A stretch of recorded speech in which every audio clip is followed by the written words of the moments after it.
What's up, guys? This is Trebis here with Team Trebis. Almost said SC2 Noob School. Silly me.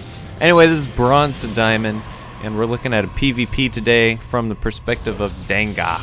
And Danga was kind enough to send me an email with his replay attached, and he let me know what was in the game. And this is what he said. He said this is a 4-gate versus a 3-gate rowboat, which indeed it is. And he was looking for tips on how he could have succeeded with this 4-gate, because I think he is feeling lost in the matchup. Kind of sounded like he felt maybe forced into doing 4-gate with not knowing what else to do. So we're gonna at least help him with his 4-gate. Expanding beyond a 4-gate would be another video, but perhaps I will do that in the future. So not gonna really go over the build order. If you don't know how to 4-gate and you want to learn how, there's probably about 1,000 videos on the internet that can help you. Okay, so let's go ahead and get into it. The scouting here, you see his opponent comes in and scouts the Nexus, sees the chrono boosting on the cybernetics course, pretty much certainly by now. He knows it's going to be a 4-gate. There's not a whole lot of hiding it.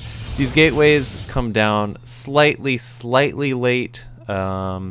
The probe number is right, he's at 20 probes, but they do go down slightly late, but nothing really to criticize. Overall, a very good job executing this build order, getting the chrono boost down on everything very well. One little mistake that happens here is not clearing this watchtower when he had the opportunity. You can see his opponent gets to see the Zealot and the Stalker moving out. I'm not sure if he saw the probe or not, but probably. I mean, I guess it doesn't matter all that much that that he didn't clear the watchtower, because his opponent already knows that it's going to be a 4-gate, and he's chrono boosting his sentries out. Okay, so with doing a 4-gate on a map like this with the small ramp, pretty much any map that's not Tal'Darim Altar, the entire goal of the 4-gate is going to be to get Zealots warped into the high ground. Because unless your opponent is making a severe mistake, maybe his build is just bad, that will allow you to win with a 4-gate, but pretty much you need to be able to get Zealots warped into the top in order to actually succeed with this. So that should be the entire focus right here, and I think that is the place where Danga doesn't put enough of his focus, and it ends up losing him the game here. That's right, he sent me a replay where he lost, so good on him. I'm a fan of this. So with keeping the pylon, getting the Zealot warp-ins in mind, I like to group things in my head. Like, instead of having to think about all these individual things together, and if you can't see, I'm gesturing around the room to further emphasize the point. Instead of thinking of all these individual things, group them together in your mind. And one of the groups that I want to encourage you to make is to group the Stalker. Well, let me unpause for a second here. Group your first Stalker warp in with putting the pylon up, and try to do them right around the same time. If you notice, the Stalker cooldown time is 32 seconds, and the pylon build time is 25 seconds, Blizzard seconds. Different than real world seconds. No clue why. So if you think about grouping those things together, then as soon as you build your Stalkers, you should have your pylon going up in the next 3 to 4 seconds, 3 to 4 real life seconds.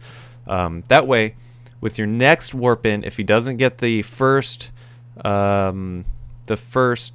force field down exactly right, then you could have that warp in and just win the game right there. So have the pylons going up.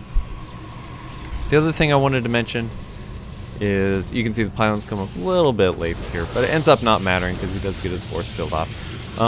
The other thing I wanted to mention was not having to build the pylons right there, right next to the ramp. You can see how much vision or how much pylon power they're actually giving. You could back up these pylons a step or two, and it would make it harder for the sentries and everything to kill them, and still just get that little sliver of a ledge up there. You don't need a whole lot of power, just enough to warp in 1 or 2 Zealots. The other thing is always have 2 pylons building. This is so important. Always have 2 pylons building. Cancel that one right now, and then get another one building as soon as that one's done. Incredibly important. Incredibly important. And also notice how his units can stay here right at the ramp. Since the pylon is so close to the ramp, he can stay at the ramp and still kill the pylon. That's why I'd recommend building them further away, either the distance from the ramp or just from this high ground altogether. You could build them more along here and just get that small little edge of pylon power. They don't have to be hugging it exactly. So you can see his opponent has sentries out. He's able to force field the ramp. Another pylon should be going up here, and it's a tragedy that it doesn't, because right now, at this point, he's got high ground vision right as soon as that pylon is exploding, and it's really awesome looking. There could be a warp-in of zealots happening, although the warp-in is happening here already. However, this could have been the opportunity. In fact, this was the opportunity where his opponent made a mistake. He missed a force field, and had we had that second pylon up, or had we had our warp-in just slightly delayed, or just any of these tiny little things, if we could just warp in one zealot up here, then it's a completely different game. All of a sudden, the sentries have to run away, and your stalkers can get up, and it's just a win at that point. So we're going to continue on with this replay. Big missed opportunity here, not putting the pylon back up. Like I said, your entire focus right now should be getting that pylon up. The other missed opportunity is, notice he doesn't have enough for a force field right here. You should be pretty much constantly trying to push up and trying to force him to use his force fields as much as possible, and trying to get up that ramp, because the thing that's going to end this timing, your ability to win the game with this, is the immortal. Once the immortal's out, you can still win with one immortal if you get that zealot warp in on the high ground. If there's two immortals out, this strategy is not going to work. Your stalkers are just going to fall too quickly, and the three warp gates that he has are going to match pretty well with your 4 warp gates. So it's just not going to work. You can see he warps in one, or he just in that second had enough. How close was that? How close was the timing here? I'm very curious. So, okay, he doesn't have enough for a force field. Let's see when he has enough for a force field. Her right then, just that second. And he actually does miss his force field once again. But another just tiny sliver of an opportunity there that could have been made if he had got more stalkers up to the ramp. Then perhaps they would have lived long enough for the zealot warp in. You can see the zealots warped in back here. Here's another tiny little opportunity. If the stalkers had been pushing more on this force field and he'd gotten just a sliver halfway up this ramp, then he could have gotten the zealot warp in, although probably the pylon would have gone down before that. Either way. Oh, the other quick thing I wanted to mention is next time just make this pylon a little closer. Down here would be nice, because pretty much when you push out with your zealot and stalker, he will probably still be inside of his base unless he's doing the 3 stalker rush thing, in which case he's trying to deny your pylon entirely. So even after this first pylon, you could just add another one right here just to get your warp ins that much closer, because then these zealots could have gone in with the stalkers at the same time, and I hate to say it, but it could have been another win scenario right now if the zealots had been charging in at the same time. But now we see Denga. He goes in, tries to target down the immortal. The immortal is just doing too much damage. His opponent has more stalkers than him. He's got sentries and an immortal. And at this point, this is the point that I would have actually just turned around and gone home. He does do another warp in, but I would have gone home and added on some kind of tech. You could go for a Hail Mary and added DT Shrine on like a prayer that he doesn't make an observer or something. The thing that would make more sense would be go for your own robotics and get Blink and try to warp into his base. If he doesn't push out and kill you, but he'll probably just push out and kill you. And there's probably not anything you can do about it.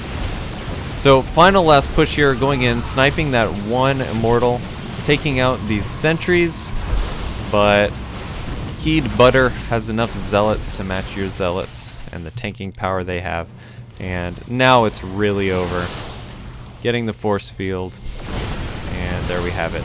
Game is over. So if you can see there, this matchup, especially, well, yeah, just this matchup and these strategies happen to be There's these tiny little thin pieces that if you can get something, if you can capitalize on just this one little small thing, it changes the game entirely. But overall, Danga, well executed. I'd say a lot of this was very well done. The build order was well executed. I would consider adding on a probe or two here or there if you're seeing, like, after you do your warp in of 4 units, if you see you still have some money up there, maybe just add on 1 probe, but that way you can get a small probe advantage. It's 21 probes to 20 probes right now, so you know, even if you can just get a couple probes, then that can be a nice little advantage. That's cool looking. But yeah, overall, well done. I'd say just focus more on getting the Zealot warp in. If you can't get the Zealot warp in, you're probably going to lose unless your opponent makes a mistake, in which case you have to capitalize on that. Anyways, thank you for watching, guys. The next one will be Platinum, so please like this video if you did like it. That helps me out so much. So thanks for watching once again, and GG!